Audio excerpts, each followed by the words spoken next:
Hello बड़ी, this side Dilip Singh from DSA classes Udaipur. Students, आज अपन बात करेंगे what is the main difference between effectiveness और एफिशिएंसी। और एक छोटा सा टॉपिक और लेंगे, वो लेंगे फंक्शंस ऑफ मैनेजमेंट, यानी कि कौन कौन से फंक्शंस ऑफ मैनेजमेंट कौन कौन से होते हैं उसके बारे में बात करेंगे। चलेगा, बिना किसी टाइम को वेस्ट किए अपन वीडियो स्टार्ट करते हैं और देखते हैं कि मेन डिफरेंस क्या रहता है इफेक्टिवनेस और इफिशिएंसी के अंदर। वैसे मैं बात करता हूं आरबीएसई स्टूडेंट्स की बात करता हूं तो यहां से डायरेक्ट क्वेश्चन भी आ सकता है, और सीबीएसई स्टूडेंट्स की बात करूं जहां से केस बेस के बेसिस पर क्वेश्चन में भी पूछा जा सकता है।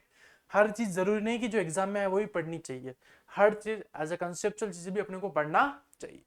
चलिए स्टार्ट करते हैं, देखते हैं difference between effectiveness and efficiency के बीच में अपन क्या देखते हैं बेटा, डिफरेंस देखते हैं। तो यहाँ बेसिस बता रखा है इफेक्टिवनेस और इफिशिएंसी। टी, ध्यान रखना टी का मतलब होता है किसी भी काम को करते तो हैं, लेकिन जब उस काम को टाइम पर कंप्लीट करते हैं बेटा, उसको बोला जाता है क्या, उसको बोला जाता है इफेक्टिवनेस। और सर जब भी बात करता हूं एफिशिएंसी, एफिशिएंसी का मतलब होता है 100% यूटिलाइजेशन ऑफ रिसोर्सेज, यानी कि उस ऑर्गेनाइजेशन का जो वर्क कर रहे हो, जो रिसोर्सेज है, रिसोर्सेज का अच्छे से यूटिलाइज करना, उस अच्छे से यूटिलाइज करने को क्या बोला जाता है, अच्छे से यूटिलाइज करने को बोला जाता है इफिशिएंसी। सर क्या बोला जाता है, इफिशिएंसी। ठीक है, चलिएगा पढ़ लेते हैं meaning. It refer to complete task on time, किसी भी काम को करना तो है लेकिन टाइम पर कंप्लीट करना है, उसको बोला गया है इफेक्टिवनेस। और एफिशिएंसी में बता रखा है it refers to the completion of task on minimum cost.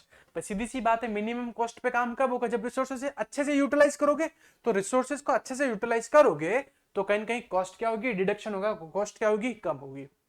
Time oriented process है, और ये कौन सा है, कॉस्ट ओरिएंटेड। एमसीक्यू में पूछा जा सकता है cost oriented are known as efficiency और time oriented is known as effectiveness. ठीक है, मेन कंसिडरेशन क्या रहता है, तो डूइंग द राइट टास्क, सही काम करना, doing the task in right way, सही तरीके से करना, उसको बोला जाता है एफिशिएंसी। वैसे नॉर्मल क्वेश्चन नहीं पूछा जाएगा, लेकिन ऐसे कंसेप्चुअल चीजें अपने को पता होना चाहिए। आगे बात करते हैं, वो है फंक्शंस ऑफ मैनेजमेंट।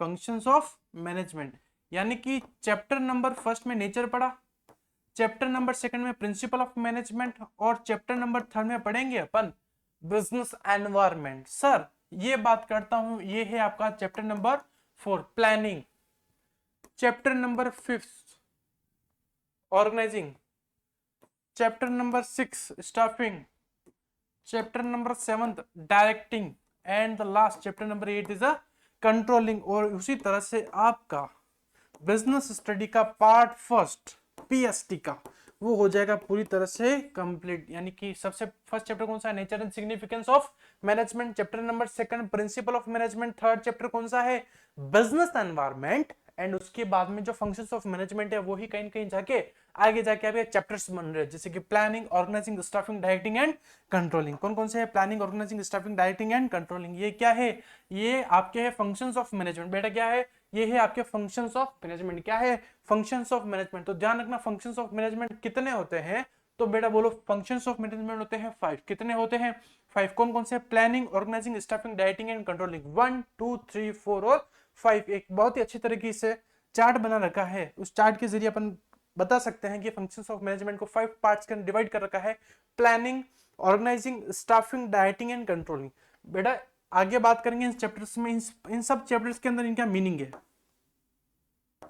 सब चैप्टर का क्या है, इनका मीनिंग है, इनके फीचर्स, इनके इंपॉर्टेंस, इनकी लिमिटेशन और इनका प्रोसेस, और कुछ चैप्टर में कुछ एडिशन पॉइंट्स भी है।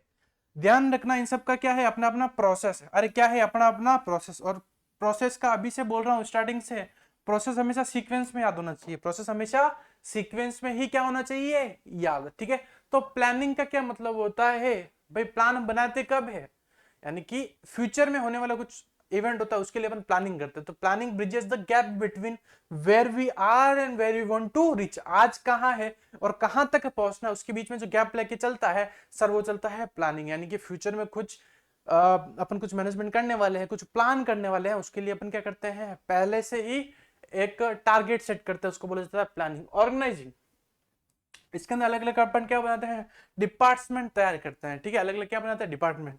स्टाफिंग डिपार्टमेंट बना तो दिया, लेकिन उस डिपार्टमेंट के लिए रिक्रूटमेंट करना पड़ेगा, स्टाफ की जरूरत पड़ेगी।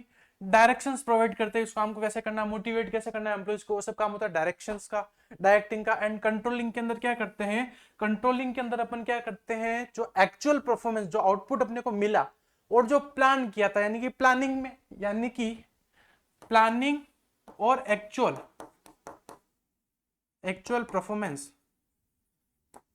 परफॉर्मेंस और प्लानिंग के अंदर अपन क्या करते हैं, माइनस करते हैं, डिफरेंस देखते हैं और देखते हैं कि डेविएशन क्या निकालते हैं भाई, डेविएशन निकालते हैं कि कुछ मिस्टेक्स तो नहीं हो गई है तो क्यों हुई, रीजंस फाइंड आउट करते हैं। ये काम होता है बेटा आपका कंट्रोलिंग के अंदर। किसके अंदर होता है, कंट्रोलिंग के अंदर होता है। और इस तरह से पार्ट फर्स्ट बिजनेस स्टडीज का आपका होता है पूरी तरह से खत्म, है ना। इसके बाद में कुछ पोर्शन और है, जैसे कंट्रोलिंग वाला कोऑर्डिनेशन वाला पोर्शन है वो बाकी है। उसके बाद में आपका पूरा बिजनेस स्टडीज का मैंने पार्ट वाइज बता दिया था, ठीक है। तो इस पर्टिकुलर चैप्टर के अंदर बात करूं, ठीक है, तो कुछ टॉपिक्स है जो आपको प्लेलिस्ट के अंदर सीक्वेंस वाइज क्या होंगे, गिवन होंगे, उनको अच्छे से कर लेना। Thank you and have a nice day team DSA.